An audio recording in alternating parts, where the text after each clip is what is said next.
बोलो साचे दरबार की जय। बोलो श्री नगली निवासी भगवान की जय। बोलो श्री स्वामी जी महाराज की जय। बोलो वृंदावन बिहारी लाल की जय।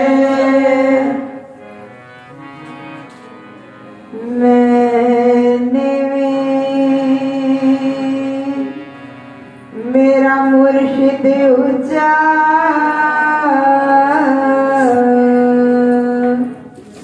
ते मैं ऊंचिया दे संगला।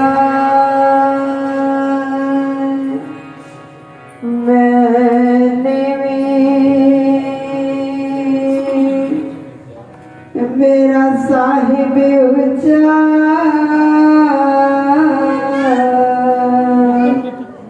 ते मैं ऊंचिया दे संगला। सदके जावा ए ना ऊंचिया तो जिना नीड़िया नाल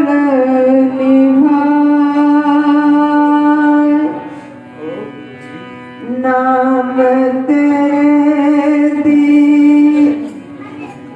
महक दातिया ते मैं साह विच बसा। तेरे किते ऐसा नादा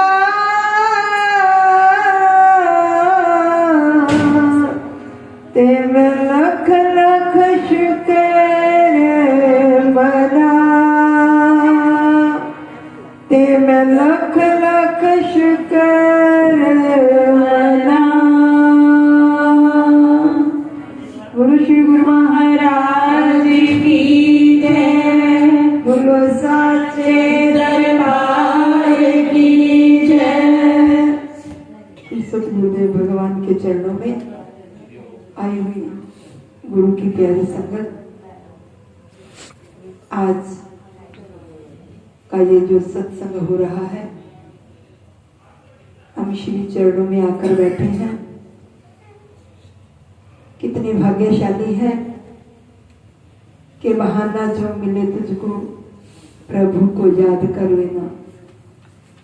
आज बहाने से प्रभु को याद कर लिया कि आज के दिन घर में बच्चे का जन्म हुआ। एक नन्हा सा अंकुरित फूटा और धीरे धीरे जैसे एक पेड़ बड़ा होता है, ऐसे नन्हा सा बच्चा जन्म होता है, धीरे धीरे बड़ा होता है। मेरे को लगता है शायद बच्चा 19-20 साल का हो गया होगा। जो मेरा अंदाजा है कि जब बच्चे का जन्म हुआ तो 2-3 साल बाद मैं इस घर में आई थी।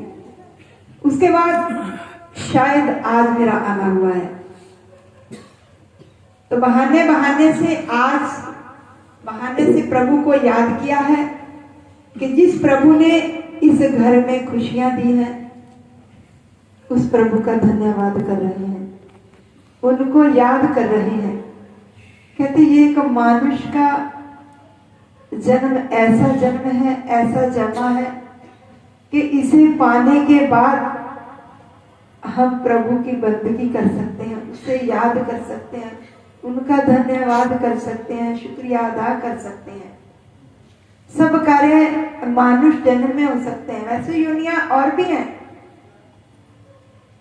जानवर हैं, कुत्ते घोड़े हैं, कितनी योनियां, मगर किसी का कभी जन्मदिन मनाया नहीं जाता। एक मानुष का ही जब जन्म होता है तभी उत्सव होता है, घर में जन्मदिन मनाया जाता है, शहनाइयां बजती हैं। तो वो बजती तब है जब मानुष का जन्म होता है तो क्यों बजाते हैं? और भी इतनी योनियां शहनाइयां नहीं बजती, मगर जब मानुष का जन्म होता है तभी शहनाइयां बजती हैं कि इसे पाने के बाद हम प्रभु की बंदगी कर सकते हैं, उस परमात्मा की आराधना कर सकते हैं।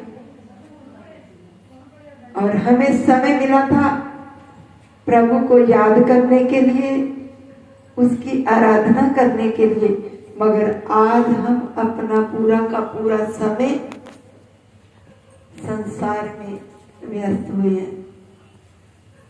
हमने कहते संसार में रहते रहते प्रभु को याद करना था, उसे भूलकर परिवार को और संसार को याद करते हैं। संसार अच्छा है, बुरा नहीं, इसमें रहना भी अच्छा है, मगर इसमें रहना कैसे है बात ये समझने की है। परिवार भी अच्छा है, घर बार भी अच्छा है, ये तो प्रभु की दौलत है, सब कुछ दिया हुआ, मगर इस संसार में ये मानुष का जन्म पाकर रहना कैसे है, बस इसी बात को समझना है। और इसी को समझने के लिए हमने प्रभु का आवाहन किया है, गुरुदेव का आवाहन किया है, गुरुदेव को घर में बुलाया है कि प्रभु आप आज के दिन घर में आए।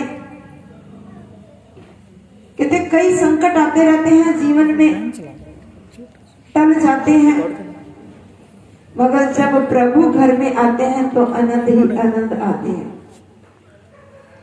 वही आनंद पाने के लिए, अपना मानुष जन्म बनाने के लिए संसार में जैसे कीचड़ में कमल का फूल खिलता है, वैसे हमने संसार में रहना है, इस जन्म को पहचानना है।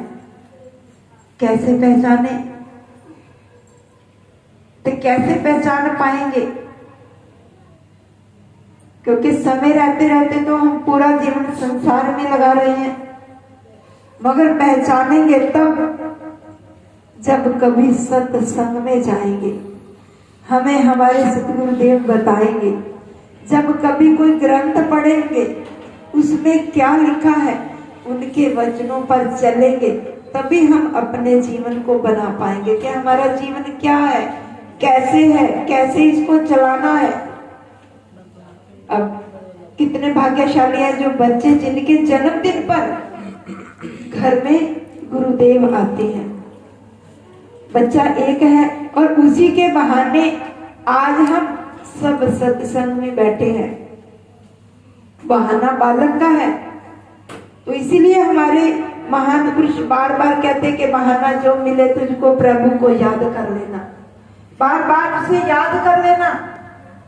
वैसे तो दिन में 2-3 बार खाना खाते हैं, 3 बार भोजन लेते हैं भूख मिटाने के लिए, मगर प्रभु को याद करने के लिए हमारे पास समय नहीं है। सबसे बड़ी भूख तो हमारी आत्मा की है, जो परमात्मा से मिलने के लिए तड़प रही है। उसकी तड़प कितनी बड़ी है, हमारे महाराज जी बताया करते हैं कि कई बार लोग कहते हैं कि इसने आत्महत्या की है। कहते वो नहीं, आत्महत्या तो हम कर रहे हैं, अपनी आत्मा के हत्यारे हैं कि अपनी आत्मा को हम उसका भोजन नहीं दे रहे, कि उसकी क्या खुराक है, प्रभु को पाना, सत्संग, सिमरन, ये उसकी खुराक है, और हम उसे ये खुराक देते नहीं और पूरा दिन संसार में ही समय बिता देते हैं। हमने अपनी आत्मा को ही भूख मिटानी है। दिन में खाना खाकर भूख मिटाते हैं तो थोड़ा थोड़ा प्रभु को याद करना है। जब भोजन करते हैं तो प्रभु का धन्यवाद कर ले कि प्रभु आपका धन्यवाद है कि आपने मुझे भोजन दिया है, मेरी भूख को मिटाया है। तो जब प्रभु को याद करेंगे, इस शरीर की भूख के साथ साथ हमारी आत्मा की भी भूख मिट जाएगी। वही भूख मिटाने के लिए हम श्री महाराज जी के चरणों में बैठे हैं। प्रभु को घर में बुलाया है बच्चे को आशीर्वाद देने के लिए। आज 2-3 जनों का जन्मदिन है, तो हम सब मिलकर आशीर्वाद देने के लिए आए हैं कि लंबी आयु तो हो, मगर साथ साथ वो बालक प्रभु भक्ति पर भी चले और माँ बाप का भी भक्ति करते हुए माँ बाप का भी नाम रोशन करे। कहते आज के दिन नन्हा सा फूल खिला और हम कामना करते हैं कि इस फूल की सौगंध आसपास के वातावरण को सुगंधित करती रहे, अपनी खुशबू को फैलाता रहे। बालक को अच्छे संस्कार देने के लिए बच्चे के जन्मदिन पर सत्संग करवा रहे हैं और साथ साथ प्रभु को घर में बुलाया है। मेरे गुरुदेव को घर में बुलाया है कि आप घर में आएंगे तो सारे के सारे काम अपने आप ठीक हो जाएंगे। तो प्रभु को घर में बुलाने के बाद उस आनंद की खोज में जाना है जो आनंद हम लेना चाहते हैं। संसार में आनंद नहीं, धन में आनंद नहीं, अच्छा कारोबार होना, अच्छा घर होना, किसी चीज में आनंद नहीं। ये बहुत बड़ी चीज नहीं, मगर आनंद स्वयं के भीतर है। जब सत्संग में आकर बैठ जाएंगे, सत्संग सुनेंगे तो भीतर से आनंद प्रकट होते हैं बालक को आशीर्वाद देने के लिए और साथ साथ आनंद पाने के लिए। तो वो आनंद तभी पा सकेंगे जब हम साथ साथ गाएंगे और साथ साथ ताली बजाएंगे। बोलो साचे दरबार की जय।